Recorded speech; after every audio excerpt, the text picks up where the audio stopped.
Bonjour à toutes et à tous, je suis ravie de vous retrouver pour Libre Ensemble, votre rendez-vous de la laïcité.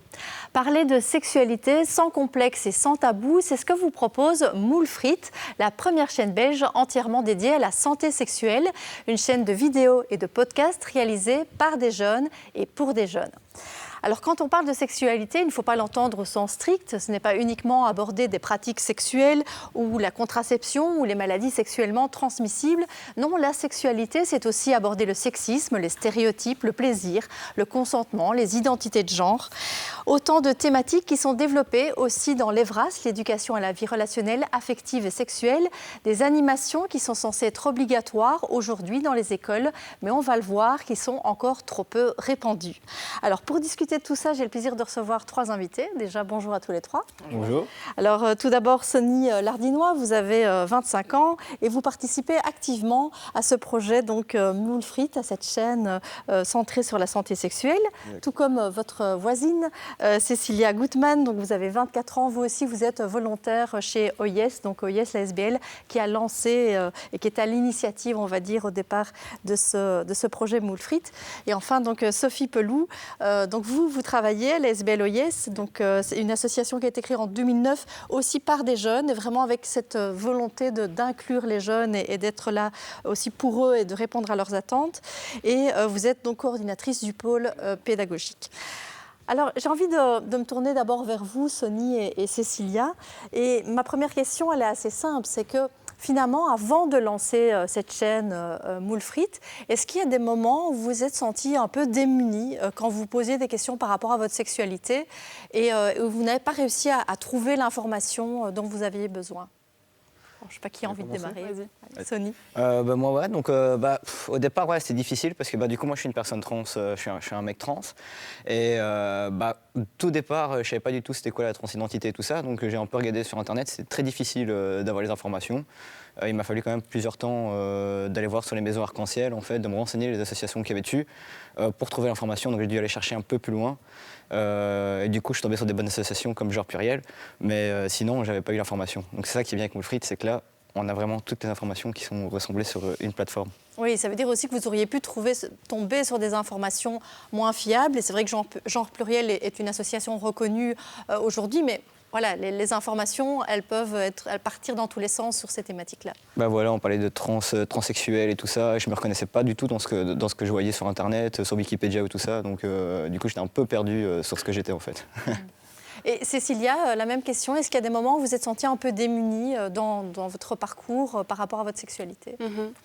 Je pense que les informations, il y a moyen de les trouver sur Internet, mais à nouveau, c'est un peu ce que Sonny, comme dit Sonny, est-ce que c'est des informations qui sont vraiment fiables ou pas? Est-ce que je peux les croire? Parce que parfois, tu trouves des informations un peu différentes d'une source à l'autre, et du coup, tu es là, au final, qu'est-ce que je dois croire réellement? Et donc, je pense, tu trouves des informations, mais tu ne sais pas si elles sont vérifiées ou pas, et donc je pense que c'est vraiment ça qui était compliqué pour moi dans les informations que je trouvais. Donc oui, Moule Frites est clairement une bonne source d'informations fiable pour les jeunes. Alors, il y a un premier point, c'est ça, c'est la fiabilité. Mais qu'est-ce qui vous plaît d'autre dans le projet? Qu'est-ce qui fait sa force, selon vous? Qu'est-ce qui fait la force de Moule Frites? Déjà, ce qui ferait vraiment la force de Moule Frites, c'est qu'on était des jeunes et on a été voir des professionnels comme ADOIS qui nous ont écoutés, ils nous ont donné la parole. Et ça, c'est déjà ce qui est... Enfin, nous, en tout cas, on s'est senti important, en fait. On s'est dit que ce qu'on disait, c'était pas... on nous prenait au sérieux. Et ils ont fait des démarches avec nous, ils ont été avec nous voir des professionnels. Enfin, on a vraiment été accompagnés en fait, tout le long du... C'est pour ça qu'on dit que c'est des informations fiables, parce qu'on a été vérifiés par des professionnels, on a été aussi encadrés par des professionnels, donc c'est ça qui fait la force de Moule Frites. Mais au départ, ça répond à vos besoins, à vous, et à vos désirs à vous tiens, on a envie de parler de tel ou tel sujet, par exemple. Oui, j'allais le dire justement. Je trouve que vraiment la force, c'est que vu que c'est pareil pour les jeunes, ça répond vraiment à nos besoins propres.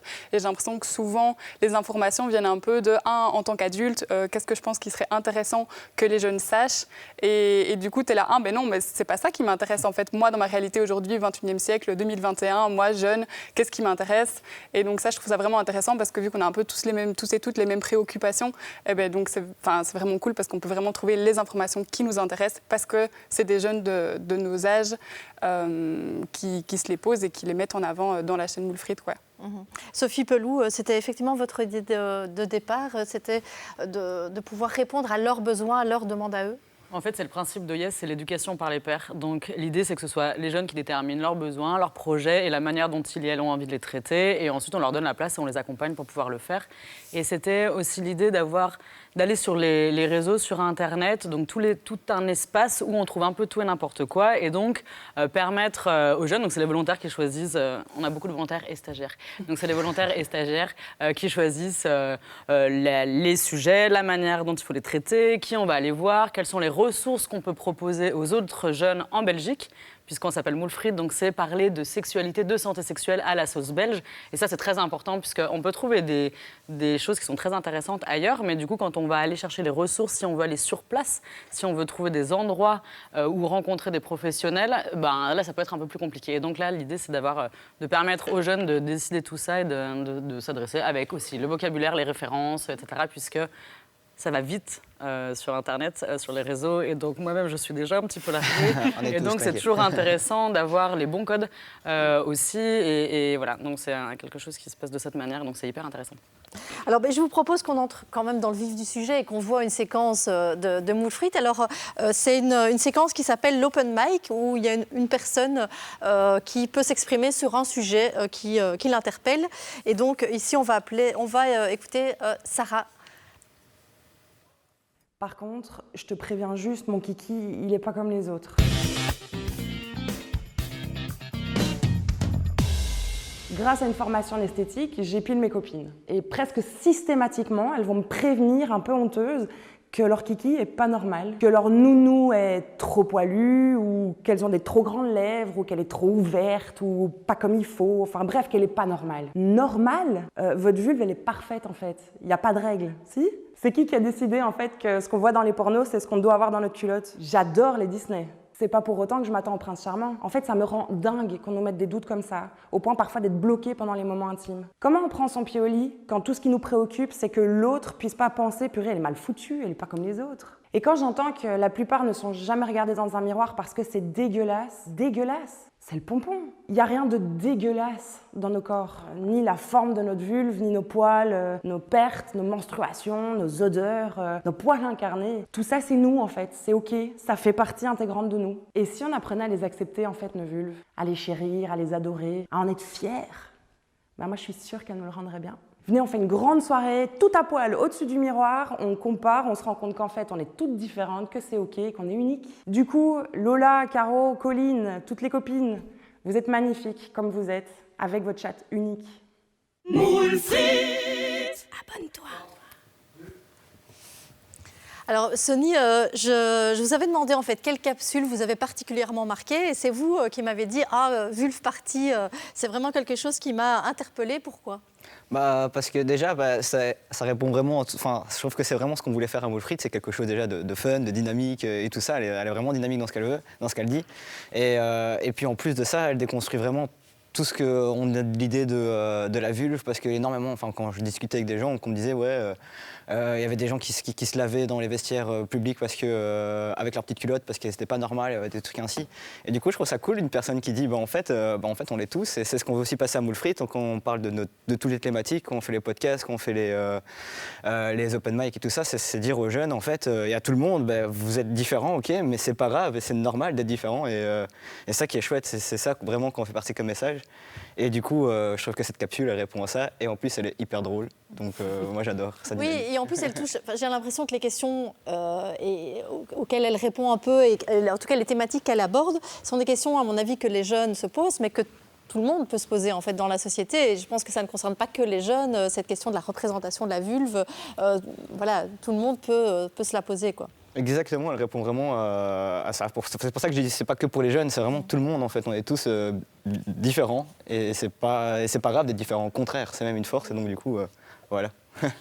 Cécilia, ici en fait, on ne parle pas de sexualité au sens vraiment très strict, on ne parle pas d'acte sexuel, on parle plutôt d'acceptation de son corps. Pour vous, c'est important que la sexualité, et quand on parle de sexualité, on aborde toutes les autres thématiques, le sexisme, les stéréotypes, que le plaisir, le consentement, sont des thématiques qui vous semblent importantes aujourd'hui et peut-être pas assez traitées ? Oui, je trouve que c'est vraiment la sexualité, c'est une partie d'un tout. Et donc, je pense, par exemple, imaginons, si je ne suis pas bien dans mon corps, ça va avoir un impact sur ma sexualité. Si je ne suis pas bien dans ma relation, imaginons que je suis en couple, je ne suis pas bien dans ma relation, ça va avoir un impact sur ma sexualité. Et donc, c'est vraiment important de traiter. C'est comme un espèce d'écosystème comme ça, avec plein de petits éléments qui sont importants. Si on parle de sexualité, par exemple, pour une sexualité épanouie et dans le plaisir, etc. Donc oui, tous ces éléments-là sont vraiment très importants. Ouais. Et essentiel. Ouais. Sophie Peloux, en fait, par rapport à l'EVRAS, donc l'éducation à la vie relationnelle, affective et sexuelle, beaucoup d'associations de terrain, d'animateurs EVRAS disent qu'il faudrait vraiment démarrer le plus tôt possible, dès la maternelle, qu'il faudrait faire de l'EVRAS à l'école. Et on sait qu'il y a des parents, des écoles qui sont assez réticents parce que ils ont peur qu'on parle de sexualité à des enfants de 5 ans. Finalement, l'EVRAS, c'est pas que ça. Et est-ce qu'on se focalise finalement trop sur le S de sexuel ? Je pense pas qu'on se focalise trop sur le S de sexuel, mais je crois que les adultes, on projette des choses sur le S de l'éducation à la sexualité. Et quand on parle de sexualité, quand on dit qu'on fait de l'éducation à la sexualité avec des enfants de 5 ans, on n'est pas en train de parler des rapports sexuels d'adultes avec des enfants de 5 ans. On n'est pas du tout dans la sexualité adulte quand on est avec des enfants de 5 ans. On va parler des différents types de familles qui peuvent exister, des corps, de l'intimité, donc comment est-ce qu'on a une intimité et des espaces à respecter, comment on fait la différence entre ce qui est à moi et ce qui est chez les autres, c'est quoi déjà les stéréotypes qu'il peut y avoir chez les filles, les garçons sur la répartition des jouets, des couleurs, des espaces dans une cour de récréation. Donc en fait, on va être sur le bien-être, le vivre ensemble, sur tout ce qui est dans les sphères biomédical, donc le biologique aussi. On va être sur le psycho-affectif, sur les émotions, les sentiments et sur la sphère sociale. La sphère sociale, c'est quelque chose qui va être très important. On va avoir beaucoup de choses à déconstruire au niveau des préjugés et des stéréotypes qui, en fait, influent sur le bien-être des enfants, des adolescents, des adolescentes, des adultes, des personnes plus âgées par la suite, au niveau de notre vie, si vous voulez, de tous les jours. Toi, tu disais que ça allait sur toutes les sphères de notre vie, mais c'est ça, en fait. Donc, on vient essayer de permettre aux jeunes, aux enfants, aux ados et aux étudiants et étudiantes par la suite, on vient essayer de donner des clés pour pouvoir avoir une vie épanouie, une vie relationnelle épanouie, affective également et du coup sexuelle. Et donc c'est important de pouvoir attaquer dès les petites classes. Et en fait, on fait tous de l'éducation à la vie relationnelle, affective et sexuelle, puisque c'est dans toutes les sphères de la vie qu'on va avoir des choses qui impactent notre manière de vivre, notre manière de penser, notre contexte familial, notre contexte culturel, notre contexte même historique. À notre époque, on ne vit pas de la même manière qu'avant. Les lois évoluent, tout bouge. Et donc, c'est là où c'est important de pouvoir effectivement avoir cette éducation à la sexualité qui soit construite et organisée, peut-être en tout cas dans le cadre scolaire, puisque là, on peut avoir un lien qui se fasse entre les professeurs, les parents, évidemment, qui sont les premiers adultes référents des enfants, les parents et les éducateurs, éducatrices, les personnes externes à l'école qui vont pouvoir intervenir aussi dans l'école sur ces questions-là. Et donc, l'idée, c'est de permettre aux jeunes d'avoir un parcours intéressant au niveau de l'éducation à la vie relationnelle, affective et sexuelle, ce qui fait qu'on arrive à trouver des ressources, on sait où se tourner si on a des questions et on arrive peut-être à aller s'exprimer sur Moule Frite par la suite, à la fin de sa vie, ça c'est merveilleux. De sa vie d'enfant et d'ado, on est au début de sa vie d'adulte. Mais justement, s'exprimer, est-ce que donc vous avez tous les deux fait des capsules où vous avez parlé de choses parfois assez intimes sur Moule Frite. Est-ce que c'est difficile pour vous d'en parler ou pas déjà? Moi, ça dépend un peu avec qui. J'avoue qu'avec mes potes, on est très ouverte sur le sujet, donc c'est pas du tout. Personnellement, moi, dans ma vie avec mes proches, c'est pas du tout un tabou. Même, j'en parle de plus en plus avec mes parents. J'essaye de rendre certaines choses non tabou, normales dans le discours avec mes parents. Donc, non, moi, je trouve que c'est, personnellement. J'ai pas de difficulté à parler de ce sujet. Après, c'est vrai que devant une caméra, c'est encore différent et de te dire mais en fait, qui va me voir parler de tout ça? Énormément de personnes. On espère un maximum de gens, du coup. Mais donc là, ça devient un peu plus gênant parce que ça sort de ma sphère intime. Et ça vient toucher aussi à mon intimité. Donc ça, c'est un peu différent avec des personnes que je connais pas. Avec des personnes que je connais, j'ai aucun souci. Mais c'est vrai qu'avec des personnes que je connais pas, c'est différent, quoi. Donc, voilà. Mais c'est important, ce discours décomplexé, avec beaucoup d'humour aussi. On l'a vu déjà dans la première capsule qu'on a vue. Mais ce discours décomplexé avec de l'humour, c'est important pour justement éviter que ça reste tabou, que la sexualité reste tabou. Exactement, c'est à OIS, de toute façon c'est comme ça qu'une fois qu'on sort d'OIS, on parle de sexualité sans tabou, je pense. On est décomplexé parce que on adore l'humour et donc voilà, on en rigole et du coup on devient qu'en fait c'est pas tabou parce que pourquoi ça devrait être tabou alors que c'est des choses qu'on vit quotidiennement tout le temps, enfin tout le monde en fait. Et du coup non, c'est pas compliqué d'en parler. Enfin en tout cas ça n'a pas été difficile. Et surtout qu'en plus on est encadré par une super équipe. Enfin, moi en tout cas Lola derrière les caméras et tout ça, elle m'a très bien mis à l'aise. Donc franchement il y a aucun souci. Et par les trucs intimes, en fait quand on part du principe qu'on est jeune et qu'on donne l'information. On se dit ouais c'est important en fait. Enfin, on se dit que c'est important ce que je fais parce que je donne la bonne information aux gens et du coup c'est pas difficile de passer derrière la caméra à ce moment-là. Et alors justement en matière d'information et pour montrer aussi que les différentes capsules sont très diversifiées, vous avez aussi une séquence qui s'appelle Sexpertise où là vous rencontrez des experts sur un sujet. Et donc vous Cécilia, vous avez réalisé une de ces capsules sur un sujet qui est assez difficile.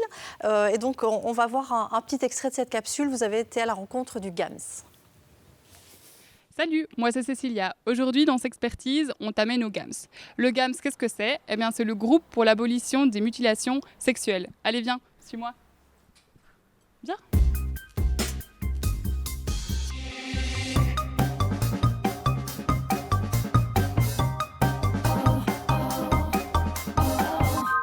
Bonjour. Bonjour madame. Est-ce que vous pouvez m'expliquer en quelques mots qu'est-ce que c'est le GAMS ? GAMS, c'est pour l'abolition des mutilations génitales féminines et le mariage forcé. Notre objectif principal, c'est d'empêcher que ce problématique s'installe en Belgique. On commence à pratiquer l'excision en Belgique. C'est ça notre truc. Et puis aussi épargner les enfants de cette souffrance. MGF, qu'est-ce que c'est ? MGF, c'est mutilation génitale féminine. Donc c'est un terme en fait qui est utilisé par les Nations Unies pour représenter le fait qu'on mutile un organe sain, le clitoris. En général, on parle plutôt d'excision. C'est quoi les différentes raisons pour lesquelles on pratique ces excisions justement ? Beaucoup des âneries qu'on raconte qui ne tiennent pas la route, parce qu'on nous disait que c'est dans le Coran et tout ça, et que c'est pas vrai. Moi personnellement, à l'époque, je croyais ça farouchement. Et là, je dis, je vais combattre l'excision. Tant que je vis, on n'excisera plus un enfant. Et c'est quoi le problème justement avec ces mutilations ? Les mutilations, elles-mêmes, c'est priver la femme de son bien-être, de son corps. La femme n'a pas le plaisir sexuel. 2, quand elle tombe enceinte, l'accouchement est difficile. Donc c'est une manière de contrôler la sexualité des femmes. Donc pour nous, c'est une violence de genre, une violence faite aux femmes parce qu'on est fille en fait. Alors Cécilia, qu'est-ce qui vous a marqué dans cette rencontre ?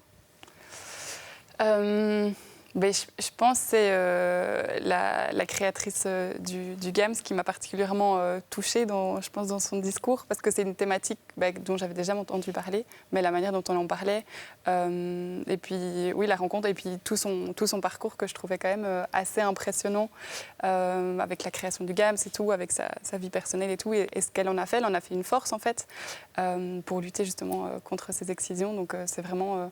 je pense son parcours à elle qui m'a vraiment touchée. Ouais. Sophie Pelou, est-ce que cette chaîne Moule Frites, elle vient un peu pallier le fait que l'EVRAS, aujourd'hui, il est encore trop peu présent dans les écoles ? Est-ce que c'est une piste, notamment pour pallier ça ? Ce n'est pas suffisant, mais est-ce que c'est une piste ? C'est une piste complètement. Je ne pense pas qu'il faut le prendre comme un outil pour pallier le manque dans les écoles, puisque c'est deux axes assez différents. Par contre, c'est totalement complémentaire. Et du coup, dans ce que vous disiez tantôt, moi, je voudrais juste ajouter qu'il y a un cadre ultra bienveillant en fait, qui est posé à Moule Frites. Et du coup, c'est ça qui est intéressant, c'est d'avoir un espace où on peut discuter de ces thématiques sans jugement, où on peut vraiment être qui on est, avoir son discours et échanger dans le respect avec une vision positive de la sexualité de manière globale. Donc ça, je trouve que c'est très intéressant. Et pour le coup, ça ne vient pas du tout percuter ce qui se passe à l'école. Ce qui se passe à l'école, c'est différent. Il y a des manques énorme. Aujourd'hui, on a mis en place des stratégies concertées, EVRAS, donc pour rassembler des coupoles de structures qui travaillent sur l'éducation à la vie relationnelle, affective et sexuelle en milieu scolaire. Et donc là, le but, c'est d'organiser et d'harmoniser et d'arriver à une généralisation effective de l'EVRAS en milieu scolaire en Belgique. Parce qu'aujourd'hui, il y a un énorme manque et ça repose beaucoup trop sur la bonne volonté des personnes qui sont dans les écoles et des travailleurs et travailleuses dans les structures externes à l'école. Et donc, c'est quelque chose sur lequel on travaille pour pallier le manque qu'il y a à l'école, en l'occurrence. Oui, c'est ça. Parce que, donc, effectivement, c'est généralisé normalement l'EVRAS depuis 2012. Alors, on a quelques chiffres, mais pas beaucoup. Donc, en 2017-2018, sur le territoire bruxellois, seuls 40% des établissements scolaires ont bénéficié d'animation EVRAS et seuls 14% des élèves. Alors, est-ce que vous deux, vous faites partie de ces élèves qui ont eu des animations EVRAS ou quasi pas ou pas du tout? On peut dire qu'on en a eu, mais c'était pas top, quoi. Moi, j'ai pas eu d'intervenant extérieur, par exemple. Enfin, je pense que c'est peut-être les cours de bio où ils nous montraient l'appareil reproducteur et tout, mais très vite fait, quoi. Juste pour nous expliquer comment on fait des bébés, en fait. C'est vraiment ça. Ouais, c'est très basique, quoi. Juste schéma reproduction. Et donc, on n'a jamais pris, par exemple, vos besoins, vos questions, vos attentes Déjà, moi qui étais une personne trans, quand on m'a dit ça se met un préservatif sur un truc, je me suis dit, je me dis, pour ma sexualité, en tout cas, ça ne correspondait pas du tout à ma sexualité. Et en fait, c'est vraiment ça. Moi, je ne sais pas si tu avais eu ça comme explication, mais la seule truc que j'ai eu comme de l'EVRAS, c'était mettre un préservatif sur un légume. Et puis, c'était tout. Je pense que j'ai même pas eu ça. Et on m'a donné un préservatif, sans nous demander si c'était vraiment utile ou pas, en fait. Tout le monde avait le droit à son préservatif. Oui, donc ça montre qu'effectivement, c'est fortement limité. Alors, on va encore regarder, je vous propose d'écouter encore une intervention. Cette fois-ci, c'est Julie Henriet. Elle est psychologue, elle était animatrice EVRAS pendant 15 ans et elle vient de publier un livre qui s'intitule « Sexualité, sentiments et stéréotypes, oser en parler » aux éditions Espace de Liberté. Et elle explique vraiment l'importance pour elle de voir l'EVRAS comme un processus collectif et de répondre aussi aux attentes des jeunes. On l'écoute. On a tendance parfois à résumer l'EVRAS à des animations en tant que telles, alors que l'EVRAS, dans une démarche en tout cas de promotion de la santé, ce qu'on soutient, nécessite de pouvoir faire un diagnostic de la situation, d'analyser les besoins des élèves, mais pas que, de l'école, et quand je dis l'école, de tous les acteurs de l'école, afin que le projet, quand il se met en place, puisse être intégré, soutenu, et qu'on puisse, avec nos interventions, toucher justement là où est le questionnement. Plus on va être proche de ce qui concerne l'institution des élèves, plus évidemment il y aura un impact et un sens à nos interventions. C'est d'abord prendre un temps de parole avec les enseignants, chaque enseignant de chaque classe, pour pouvoir comprendre avec lui quels sont les enjeux dans sa classe actuellement. Ça peut être des tensions interpersonnelles, des histoires où on se dispute beaucoup, des problèmes liés à des moqueries, ou globalement des enfants qui manquent de confiance en eux. On va aussi rencontrer les élèves pour effectivement recueillir leurs attentes. Alors, ça peut être de différentes formes. On peut aller les voir quelques temps avant l'animation pour leur expliquer qu'on va venir leur proposer un temps et qu'ils puissent poser sur un petit papier les sujets, les questions qui les concernent.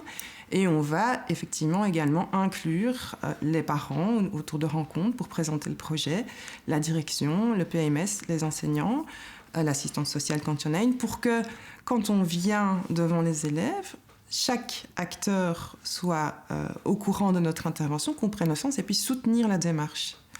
C'est un processus qui doit effectivement être évalué pour se dire on a touché, on n'a pas touché, ça a du sens, qu'est-ce qu'on peut améliorer, et de fil en aiguille pouvoir accompagner le questionnement de chacun tout au long du cycle, avec effectivement le soutien de l'enseignant. L'idéal, c'est qu'il puisse reprendre les thématiques qui ont été abordées, qu'il soit présent en tout cas en ce qui concerne les classes primaires pendant l'animation pour dire tiens, j'aimerais bien continuer cette thématique parce que c'est pas notre animation, même si elle vient 2 fois par an dans chaque classe, qui va suffire, et qu'on puisse co-construire vraiment un projet EVRAS dans l'école où les enfants pourraient aussi être à l'initiative de projets personnels. L'enfant n'est pas qu'un être qui a besoin de savoir, d'apprendre, c'est effectivement essentiel, mais pour pouvoir apprendre, il faut pouvoir être serein, être disponible et avoir des temps où on peut déposer ses questions, son anxiété, ces questions par rapport éventuellement au changement corporel, à la puberté. Ce n'est pas toujours abordé en famille, ça peut angoisser. Ces questions par rapport au fait de se sentir différent, de ne pas se sentir confiant. Pouvoir travailler ces thématiques pour que l'enfant puisse s'apaiser, trouver des pistes de solutions. Ça, c'est important aussi de le rendre autonome par rapport à ça. Et effectivement, au moment des apprentissages, pouvoir être disponible. Si on inclut cette dimension-là, on espère que l'enfant sera plus libre et disponible pour apprendre, une tête plus vide, en tout cas de préoccupations relationnelles, affectives ou sexuelles. Alors Sophie Pelloux, là, Julie Henriet nous décrit une vision vraiment idéale de l'EVRAS, où c'est vraiment un processus collectif, où les attentes sont entendues, où chacun est impliqué. Est-ce que vous sentez une volonté politique, notamment, une volonté des écoles, de bouger et qu'enfin on y arrive ? En ce moment, on a un vent favorable, on va dire, politiquement. Donc, c'est très intéressant pour les associations et les structures qui travaillent l'EVRAS, puisque les politiques investissent du temps, de l'énergie, des moyens sur les questions d'EVRAS. Et donc, on espère qu'on puisse aboutir à une grande avancée en termes de généralisation de l'EVRAS le plus rapidement possible.